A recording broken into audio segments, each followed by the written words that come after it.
Basically, you don't want to answer questions if you're vaccinated or not. Yep. Oh, yeah, I didn't do the ArriveCAN app. I didn't do the ArriveCAN app. That's it. Yep. Oh, you didn't complete the ArriveCAN. Yeah. All right. But are you vaccinated or no? That's none of your business. Okay. All right. Update. This is Marcel Irnie with IrnieracingNews. This is day 7 after returning to Canada from the USA, dealing with Health Canada officer from who knows where. Hey, it's Marcel. Hey, good morning, Marcel. How are you doing, sir? Oh, nice. It's a nice day today. We came back when the weather's perfect. That's good. Yeah, okay. And my name, sir, is Mike, and I'm calling from Public Health Agency in Canada. All right, so the reason for my call is that I received a call from CBSA. Where are you at? In hindsight, I certainly wish I asked him questions right off the bat when this Health Canada officer called us after going over the border, called me. The border agent of Canada said gives you your passport back and you enter Canada, and then he's just waiting in the parking lot for the call from Health Canada. Everyone's vaccinated, I'm assuming? I am. I am, sir. That's my medical autonomy. Okay. So, did you do the ArriveCAN or not? No. All right. Is there a reason why you won't do it? I don't believe it's needed, not necessary. Okay. So, did you take a negative COVID test at all before you came back? No. All right. So, what's going to happen is I'll refer you to the health officer. They're going to phone you or talk to you on the phone, and then they're going to make a decision and talk to you about what to do with your status. I don't want to talk to the health officer, please. You have to. I'd like to decline that. There is no declining. You've got to talk to the health officer. And that way, if you need to go back into the border to get your testing kits or whatever, then that would be an option, which I did not do though. But apparently other people have. When the guy tells you that you need to get a day 1 and day 8 testing and quarantine for 14 days and pay a $5,000 fine, I simply said no thank you. Okay, do you have the antigen test or PCR test? No. No, okay. Yeah, you know the PCR test is useless too. Okay. Okay. So yeah, it is actually required under Section 58 of the Quarantine Act. And if you don't have that, then you are required to quarantine for 14 days. Then CBSA will give you day 1 and day 8 test kit. And also you will be subject to fine of $5,000 plus applicable surcharges. Yeah, no thank you.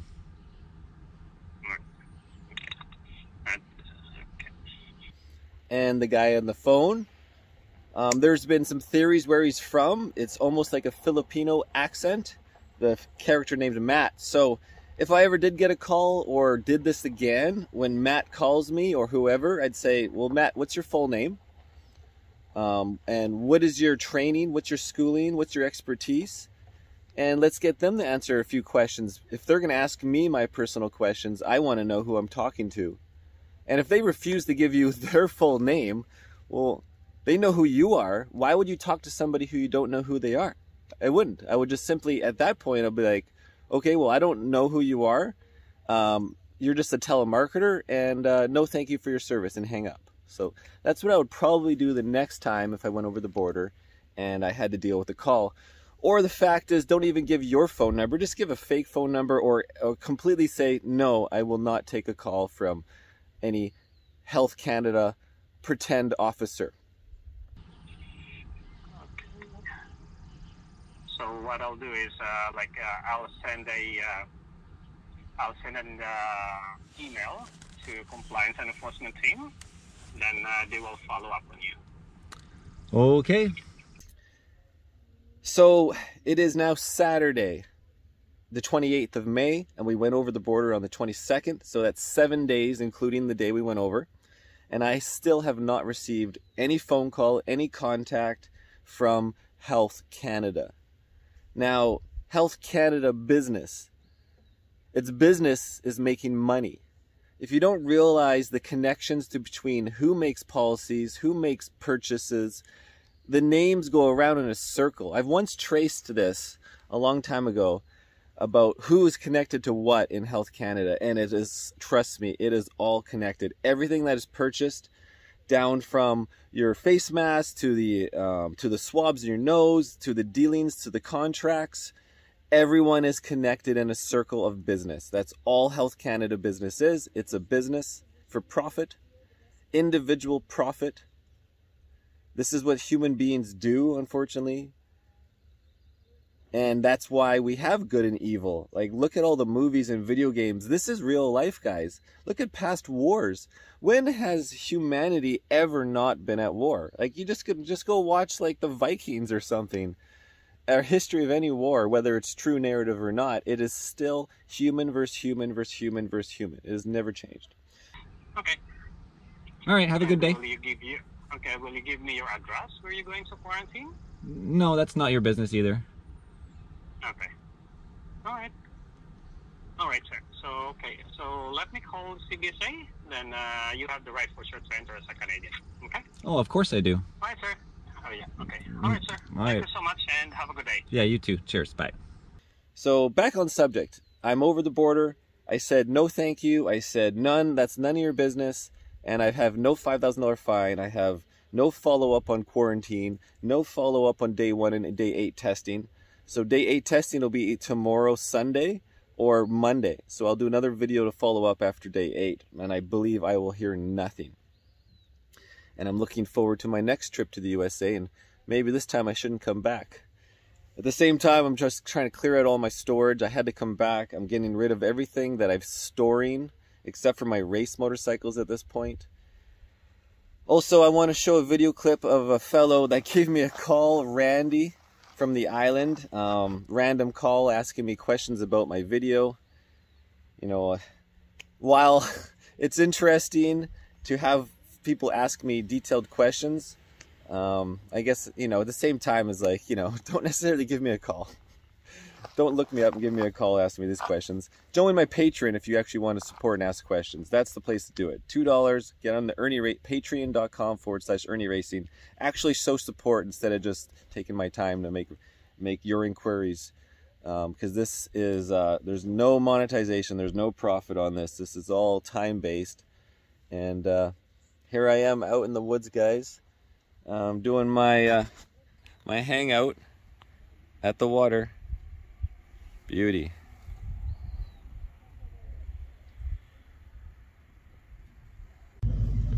Hey, hello.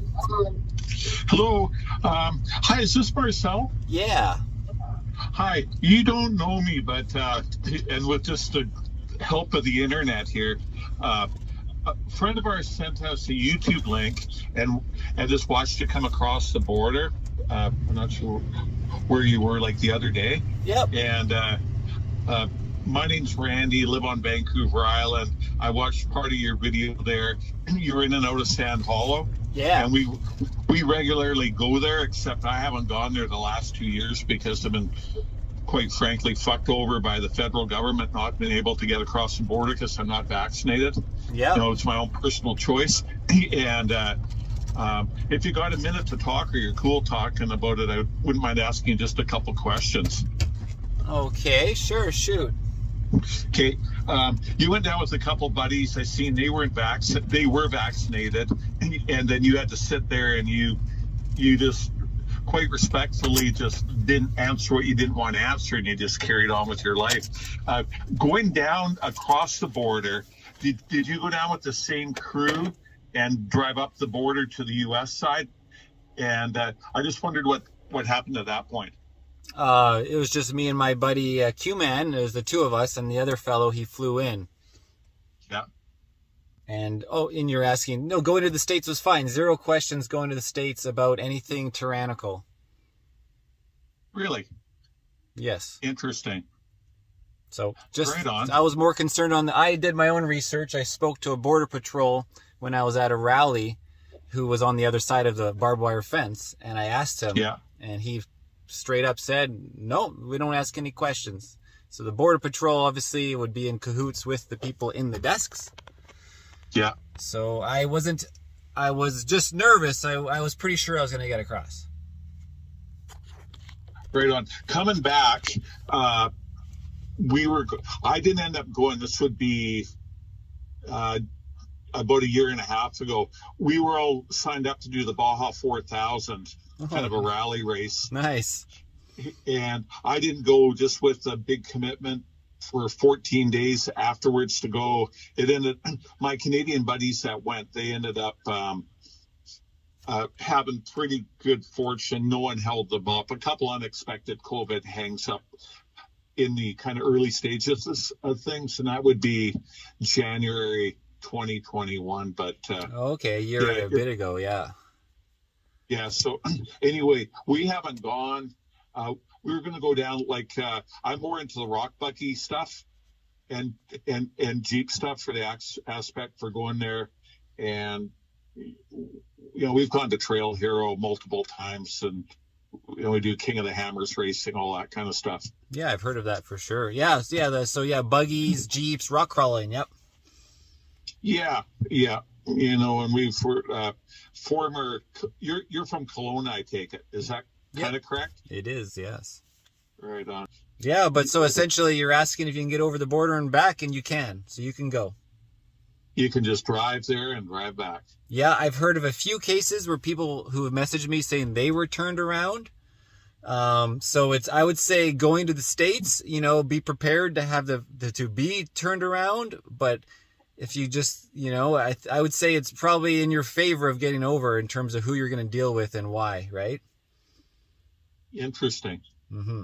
So make sure you hit the closest border. Don't go to a far one away. Yeah.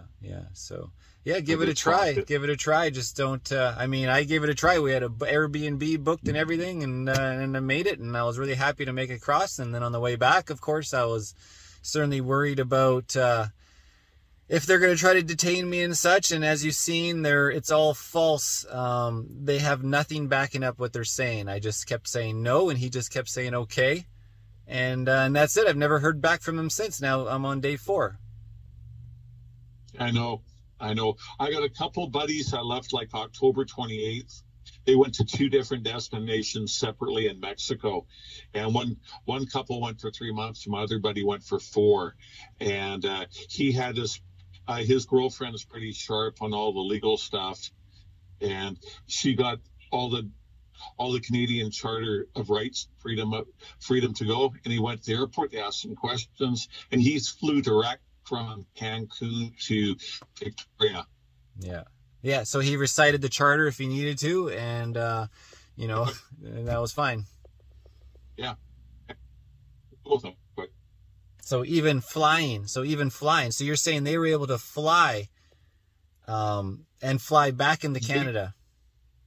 They were couples, and they both flew into Victoria. And they were, other intel suggested that would be the least amount of difficulty. And they maintained medical autonomy. Yeah. Both of them are pretty hardcore on going, on just basically respectfully, just like you did, saying no, I don't wish to discuss my day. Yeah. Okay, well, that's good news for other people to know. So it's certainly flying in. And what airline did they use? I'm not sure. Buddy coming from Cancun got almost the last of the charter airlines, like on the island, probably Kelowna too. There's quite a few of the companies run like just a seasonal direct from, say, Comox on the island, Victoria on the island. Gotcha. And things along that line. So it wouldn't be. But on good report, I've heard that you can fly from Vancouver, Aeromexico to. Oh, you're cutting out. You must be out in the boonies. Just me and the cyclists. And my matcha tea, because I'm trying to get off the coffee. Apparently drinking 3 lattes a day is not good for your blood. It's not good for anybody's blood. After doing a live blood analysis, I'll have to do a story on that too. So anyways, guys, if you have any questions, put them in the comments. Get on the Patreon. Put the questions in there as well, and I'll make a video to answer specific questions. But again, I encourage everyone, get going. Go to the border. Go to the States. They did not ask me any questions to get into the States. It was only just a crapshoot getting back into Canada. Again, as a Canadian citizen, they cannot deny me access to Canada. So the theory is you don't have to answer any questions. And like I said, next time I would maybe not even give them my phone number, give a fake number, or just say no and see what happens with that. And certainly if I did do the phone call, you know, start asking them questions, get them on film, see who these Health Canada officers are. Anyways, I am Marcel Irnie, Irnieracing News, and let's check out Randy's story. Thanks.